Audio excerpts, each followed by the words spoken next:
This week on Flix Freaks, we review All the Bright Places, starring Elle Fanning, Justice Smith, Luke Wilson, and Keegan Michael Key, directed by Brett Haley.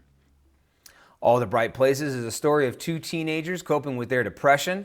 Violet Markey, played by Elle Fanning, is struggling with survivor's remorse almost a year after a fatal car accident has claimed the life of her best friend and sister. Theodore Finch, played by Justice Smith, is an intelligent, charismatic teenager misunderstood by his peers who have labeled him as a freak. Finch has his own depression he is dealing with, which he feels isolated in and doesn't have anyone to reach out to. Finch initiates a partnership between himself and Violet for a school project in which they will explore interesting places in the home state of Indiana. As they explore places such as the highest point in Indiana, a farm with a homemade roller coaster, and a blue hole lake, Finch becomes sort of a counselor to Violet, getting her to open up about her sister's death. Eventually, Finch inspires her to get back into a car and writing again, which she has avoided since her sister's passing. During these adventures, the two spark a romantic relationship and fall in love. As Violet has started to recover, Finch's depression is getting worse, leading to violent outbursts and Finch disappearing for extended periods of time. So I thought the performance from the two actors, Elle Fanning and Justice Smith, portraying Violet Markey and Theodore Finch, I thought their performance was outstanding. It opened up with what we call in writing a save the cat moment. Theodore is running down the road and he sees Violet standing up on this bridge and she looks like she's about to jump. So he goes up there out of intrigue and basically coaches her down and saves her life. And then they develop this bond. They start to develop this friendship a little bit through that. And then again, this school project that Finch initiated and requested to be Violet's partner.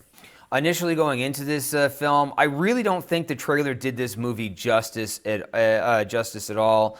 No pun intended to the main actor there. And unfortunately, because of that, I think people might miss this story, and I feel that this is a really important story for people to watch. And the reason being is because, again, going into it, I thought this was going to be just some typical teenage romantic love story movie, and maybe they sprinkle a little drama here and there, test their relationship just to keep the audience's attention. But it actually had nothing to do with that whatsoever. The romance was kind of just a byproduct of the two characters' relationship, the Violet and Theodore's relationship. The most important part of this movie was the discussion about depression and suicide, which I think is running rampant in our society and our young adults today. And I feel that this is honestly a really important story that needed to be told. So as Violet's character is getting over her depression, so Theodore basically acts as a kind of a mentor, as a counselor to Violet's character.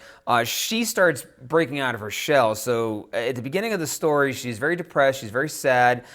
She lost her best friend, she lost her sister in a car accident almost a year prior to where the story begins. And Theodore Finch, he comes in and he starts breaking her out of her shell, and he kind of uses her as a way for him to heal himself a little bit. She turns into almost this project for him to work on, for him to help her through her depression. So, but as her character is coming out of this depression, underneath we don't, because we're looking at this story from her perspective mostly, and we're not seeing from her perspective.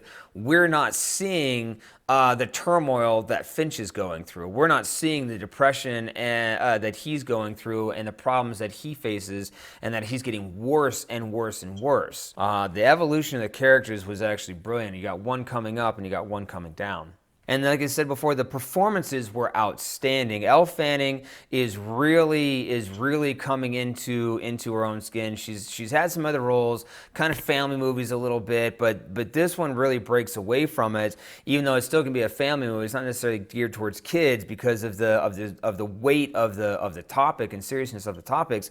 But the emotion that this young actor can put into her lines is just incredible, and it was really something impressive to watch. I honestly found myself a couple of times almost tearing up and really having to fight back just because I became so enthralled and so engage with the story and with the characters that I felt for them. I could imagine these being real people, these being real friends, or possibly even my own teenagers or something like that, going through something like this and feeling isolated and feeling like they didn't have anybody to turn to. And that was just really heart-wrenching. This is actually based off of a book on the author Jennifer Niven, who also co-wrote the script, which I really like that as well. I like it when the author of the book gets a hand in writing the script, and the reason being is because we get more of an accurate account. We get more of an accurate translation from page to screen. So there was a few changes on how the characters met. Originally, the characters meet in a tower opposed to on the ledge of a bridge. And then there's some slight variations to the ending. But for the most part, the book and the movie line up really well. All right, so I'm going to go ahead and I'm going to give this movie a Netflix thumbs up. Thank you for watching Flix Freaks. Join us again next week when we review another Netflix original film.